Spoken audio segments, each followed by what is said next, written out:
Selamat malam kepada Bapak Irfan selaku dosen pengampu mata kuliah psikologi klinis kami dan juga teman-teman sekalian. Pada hari ini kami akan mempresentasikan tentang perspektif behavioral and cognitive behavioral, kemudian juga membahas tentang teknik behavioral dan cognitive behavioral. Sebelum memulai presentasi, perkenalkan nama saya Valeska Syawira selaku moderator. Nama saya Vanessa. Nama saya Derlandi. Nama saya Stefani. Nama saya Fani. Nama saya Farintio. Oke, masuk kepada topik kita hari ini. Penjelasan dimulai dari pengertian behaviorisme. Behaviorisme adalah aliran ilmu psikologi yang berfokus pada perilaku dengan asumsi adanya hubungan antara stimulus atau rangsangan dengan perilaku atau behavior. Artinya manusia berperilaku karena pengaruh dari lingkungan fisik, bukan dikarenakan insting seperti yang dikaji dalam aliran psikoanalisis. Penjelasan berikutnya akan dijelaskan oleh teman saya, Derliandi. Baik, saya akan melanjutkan presentasi dari Valeska. Pertama-tama akan saya jelaskan tentang definisi Cognitive Behavioral Therapy atau CBT. Psikoterapi yang mengintegrasikan dua pendekatan, yakni terapi kognitif dan terapi perilaku atau behavior.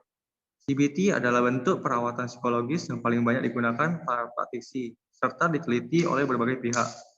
Terapi ini mengajak pasien bertatap muka dengan terapis untuk menggali penyebab dari kondisi yang dialaminya. Terapi kognitif bertujuan untuk melatih cara berpikir atau fungsi kognitif, dan cara bertindak atau perilaku seseorang. Presentasi selanjutnya akan dilanjutkan oleh Fani. Oke, yang selanjutnya adalah prinsip-prinsip CBT. CBT memiliki beberapa prinsip yang didasarkan pada hubungan antara proses kognitif, emosi perasaan, dan perilaku seseorang. Prinsip yang pertama adalah CBT berdasarkan pada formulasi yang terus berkembang dari permasalahan konseli dan konseptualisasi kognitif konseli seiring dengan perkembangan evaluasi dari setiap sesi konseling. Prinsip yang kedua adalah CBT didasarkan pada pemahaman yang sama antara konselor dan konseli terhadap permasalahan yang dihadapi konseli melalui situasi konseling yang penuh dengan kehangatan, empati, peduli, dan orisinilitas respon terhadap permasalahan konseli. Prinsip yang ketiga adalah CBT memerlukan kolaborasi dan partisipasi aktif, yaitu dengan menempatkan konseli sebagai tim dalam konseling, maka keputusan konseling harus disepakati dengan konseli. Konseli akan lebih aktif dalam mengikuti setiap sesi konseling, karena konseli mengetahui apa yang harus ia lakukan. Prinsip yang keempat yaitu CBT berorientasi pada tujuan dan berfokus pada permasalahan. Melalui evaluasi di setiap sesi ini diharapkan adanya respon konseli terhadap pikiran-pikiran yang mengganggu tujuannya.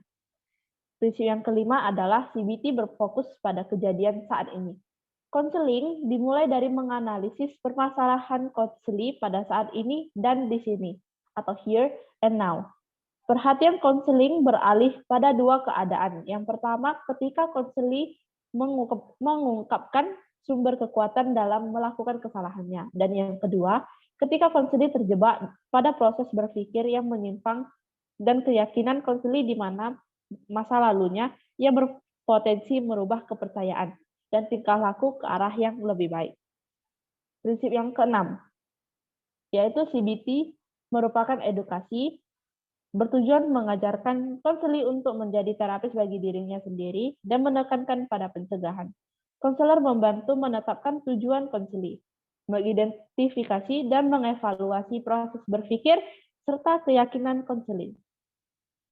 Kemudian merencanakan rancangan pelatihan untuk perubahan tingkah lakunya. Prinsip yang selanjutnya adalah CBT berlangsung pada waktu yang terbatas. Agar proses konseling tidak membutuhkan waktu yang panjang, diharapkan secara kontinu konselor dapat membantu dan melatih konseli untuk melakukan self-help. Prinsip yang ke-8 adalah sesi kognitif behavior therapy yang terstruktur, yaitu terdiri dari 3 bagian konseling, dimulai dari menganalisis perasaan dan emosi konseli, sampai melakukan umpan balik terhadap perkembangan dari setiap sesi konseling. Sesi konseling yang terstruktur ini membuat konseling mudah memahami konseling dan meningkatkan kemungkinan mereka mampu melakukan self-help di akhir sesi.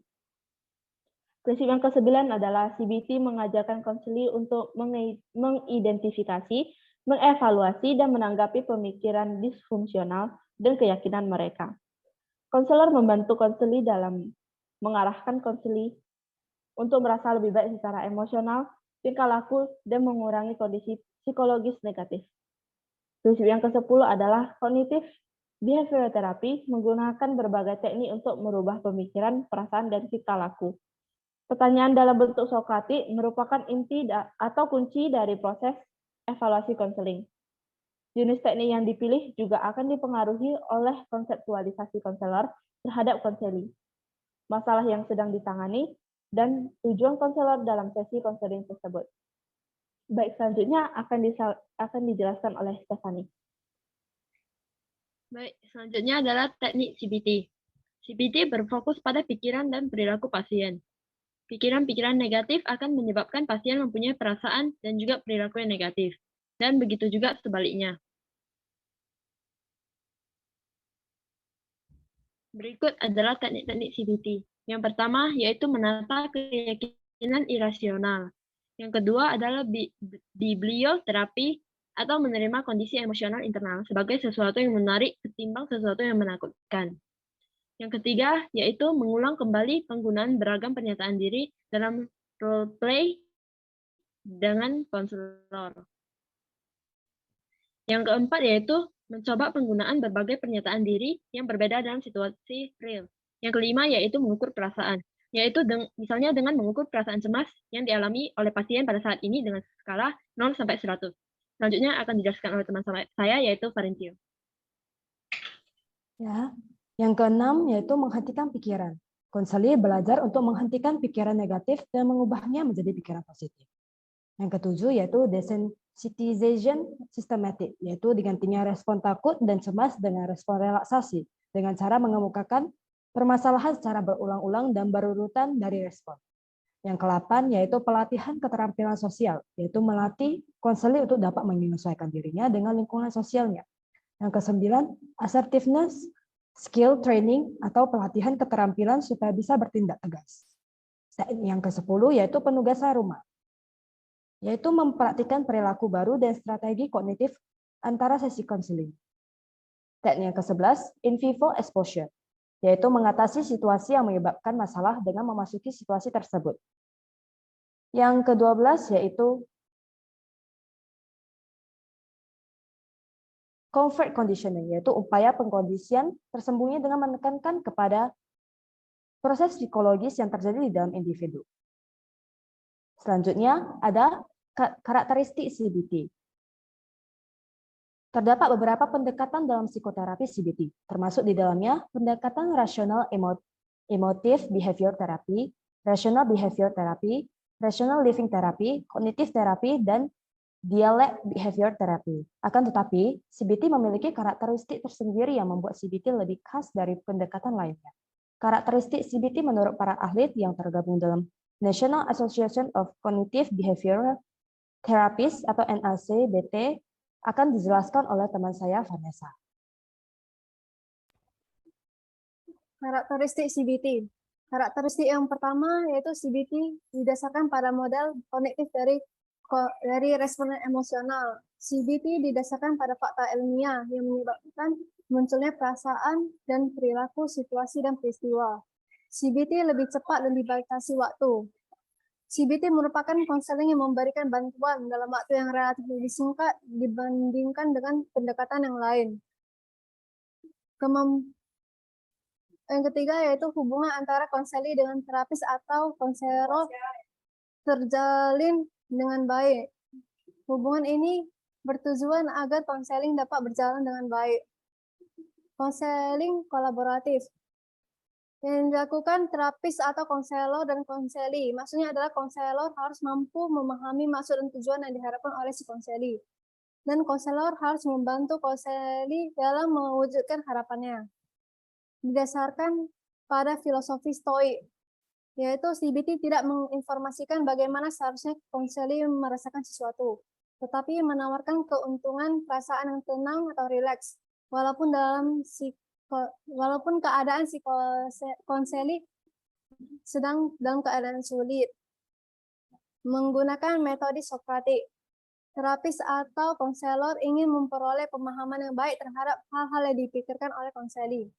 Memiliki program yang terstruktur dan terarah. Konselor CBT memiliki agenda khusus untuk setiap sesi atau pertemuan.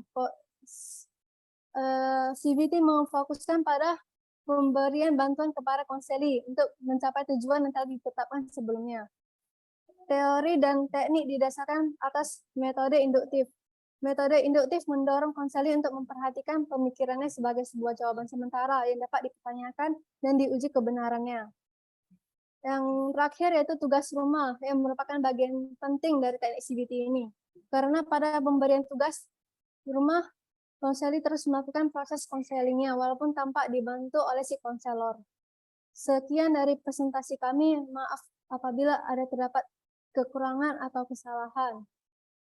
Karena kesempurnaan itu adalah lagu milik Rizky Febian. Terima kasih.